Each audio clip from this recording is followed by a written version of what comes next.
Hey guys, my name is Damien Nash and thank you for joining me. Now today we're going to be talking about stepping into that new leadership role. Several days ago, I posted on social media the different leadership roles that I have been privileged to be in, which are being in management in Fortune 500 companies. I've also been a coach for a young adult team. I've also been in a religious organization where I was a leader there.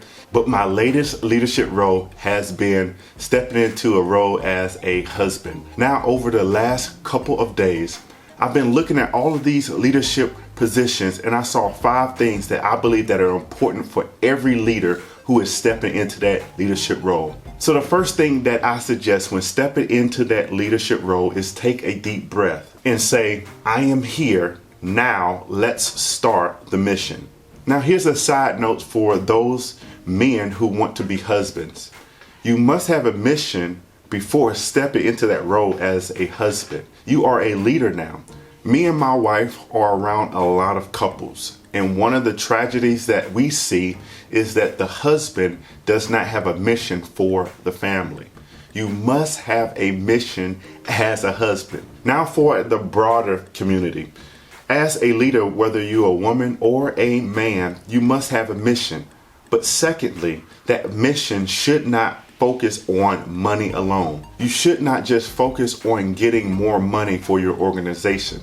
You must have a different and deeper mission. So what can be your organization's mission? Maybe it's providing clean water overseas. Maybe it's helping those who are in sex trafficking, those who are in jail, the poor, maybe kids who are runaways. Your mission could be anything, but pick a mission. And then when you pick that mission, start in that direction. After you pick your mission, you need to start in a direction. You need to move forward.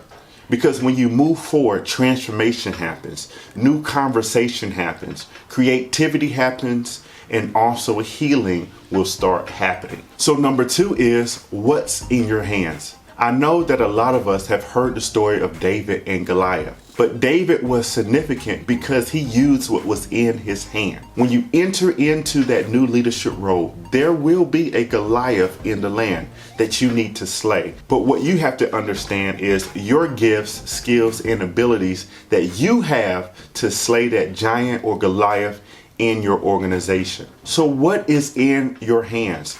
Even Moses had a staff in his hand. What's in yours? So number 3 is do what only you can do. Now, this is not a time to look in the past or look at the person on your left or your right, some of your competition. You have to do what you can do. As a coach, you can't be another coach. As a pastor, you cannot be another pastor. As a CEO, you cannot be another CEO. But one of the things that you can do is be excellent in your position.